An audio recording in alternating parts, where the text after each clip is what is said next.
అసెంబ్లీలో యావత్ తెలంగాణ ప్రజానికం మొత్తం చూస్తుండగా మరి మహిళా లోకాన్ని రిప్రజెంట్ చేస్తున్నటువంటి శాసన సభ్యులని ఎంత అగౌరవపరిచిల్లో మీరందరూ చూసింది.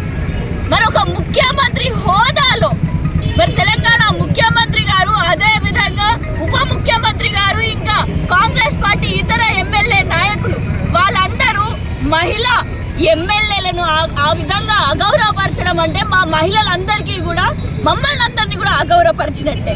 మరి నేడు తెలంగాణ తల్లి కూడా తలదించుకునేలాగా చేసింది ఈ కాంగ్రెస్ ప్రభుత్వం. ఇప్పుడు నుంచే కాదు, ముందు నుంచే మనం గమనిస్తాం. తెలంగాణ తల్లి విగ్రహం నుంచి అక్కడ నుంచి మార్పిడి జరిగింది. అసలు మన బీఆర్ఎస్ పాలనలో తెలంగాణ తల్లి మొత్తం కూడా ఆభరణాలతోటి అలంకరించుంటే నేడు అలాంటి తెలంగాణ తల్లికి కూడా ఆభరణాలు కూడా లేకుండా పోయినాయి. మళ్ళా మహాలక్ష్మి పథకాలు అని చెప్పేసి మహిళల కోసం ఏదో కోడి పిల్లల లెక్క మేమందరం కూడా కుక్కిపోయేటటువంటి బస్సు పథకాలు పెడుతున్నారు. కానీ మా మహిళల కోసం నిజంగా మీరు మా మహిళా శ్రేయోభిలాషులుగా మీరు వ్యవహరిస్తున్నారా? మరి నిన్న ఏదైతే ముఖ్యమంత్రి గారు, ఉప ముఖ్యమంత్రి గారు విరుచుకుపడ్డారో సబితా ఇంద్రారెడ్డి గారి పైన, అసలు మీకు ఏం అధికారం ఉన్నది? మీరందరూ కూడా మీ పదవుల కోసం మీరు అక్కడ డిమాండ్లు చేస్తారు.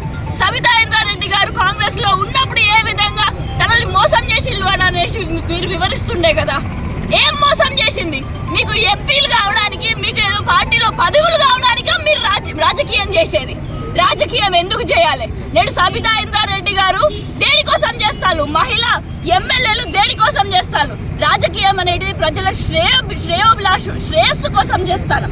మీ పదవుల కోసం చేసేటటువంటిది రాజకీయం కాదు. ఎమ్మెల్యేలు అయిన తర్వాత, మంత్రులు అయిన తర్వాత, ముఖ్యమంత్రి తర్వాత మనం ఏమి చేస్తామనేది రాజకీయం.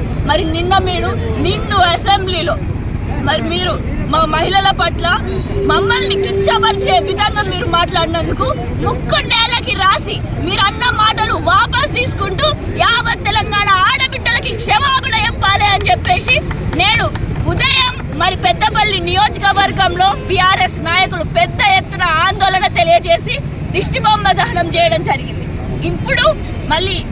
ఇప్పుడు మన కోరకంటి చంద్రన్న గారు రామగుండం నియోజకవర్గం నుంచి జిల్లా మొత్తం కూడా కలిసి మరి రామగుండంలో చేయడం జరుగుతుంది. కోరకంటి చంద్రన్న గారు ఇక్కడ లేకుండా అసెంబ్లీలో ఉండి ఎమ్మెల్యేలందరితోటి కలిసి నల్ల బ్యాడ్జీలు ధరించి అసెంబ్లీలో కూడా వాళ్ళ వ్యతిరేకతని చాటి చెప్తున్నారు. మరి ఇక్కడికి వచ్చినటువంటి బీఆర్ఎస్ నాయకులందరూ కూడా, మరి ముఖ్యంగా మహిళా నాయకులందరం కూడా మేమందరం కూడా డిమాండ్ చేసేది కాంగ్రెస్ ప్రభుత్వంలో ఉన్నటువంటి ముఖ్యమంత్రి, మాజీ ముఖ్యమంత్రి